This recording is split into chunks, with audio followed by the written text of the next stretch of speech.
What's up everyone? In this video, we'll take a quick overview of the 4 principles of behavior change.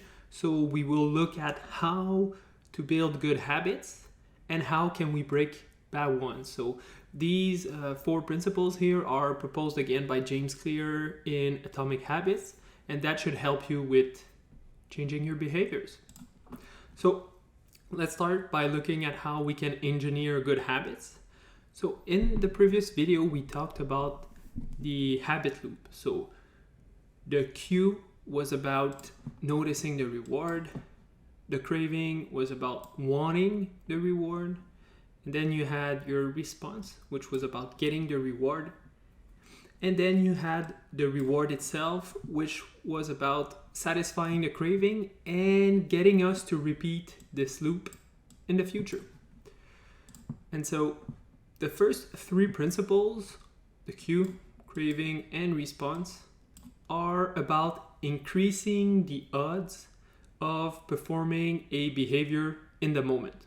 So when we look at actually the principles of making it obvious, making it attractive, and making it easy, we're trying to increase the odds of performing a behavior in the moment. And the 4th principle, which is about making it satisfying, it's about making the behavior pleasurable enough so that it's going to be repeated in the future. So this is kind of what completes the habit loop, the reward, making it satisfying. And if you master these 4 principles, you give yourself a chance to succeed at building good habits, but also breaking bad ones. And so speaking of breaking bad ones or bad habits, we can use the same 4 principles here to break bad habits. And remember, sometimes it's simply about, actually before we go there, so as you can see, making it obvious becomes make it invisible. Make it attractive becomes make it unattractive.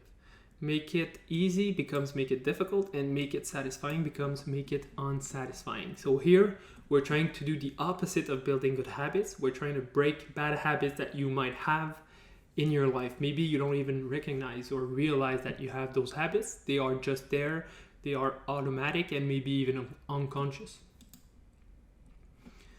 And something that I'd like to remind yourself of is that when you're trying to break a bad habit, it doesn't have to be about breaking the entire wheel here. So sometimes it's simply about changing your response to a craving.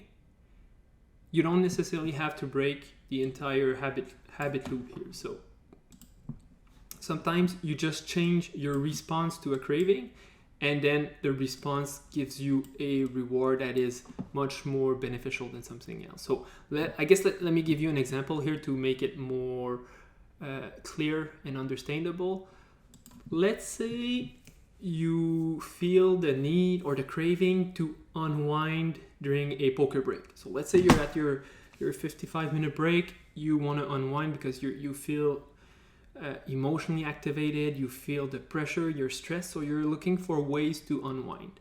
And so here the craving is reasonable, right? You're craving or you have this need or desire to relax yourself, to remove the pressure, reduce the pressure. So how you will respond to it might make it a good or bad habit. So what response will you choose in that situation? So you have a craving or a desire to relax yourself because maybe you feel overwhelmed. But what kind of response are you going to choose in that situation? Now, I'm not here to tell you what response are good or bad, but based on my experiences, like I know some players, they like to smoke a joint in that moment, or they might take a drink.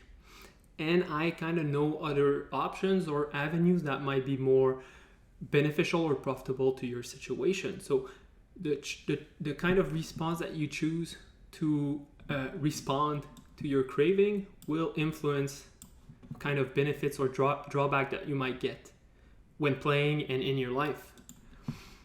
So again, there are many ways for you to unwind, to reduce the emotional tension, not all the responses have the same benefits and drawbacks. So that's something that you want to think about.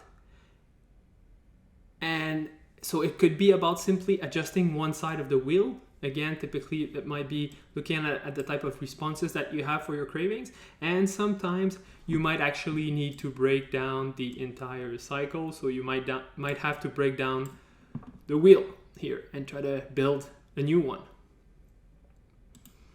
So that's about it for the general overview or principles of how to engineer good habits and how to break bad habits. See you in the next video, everyone. Take care.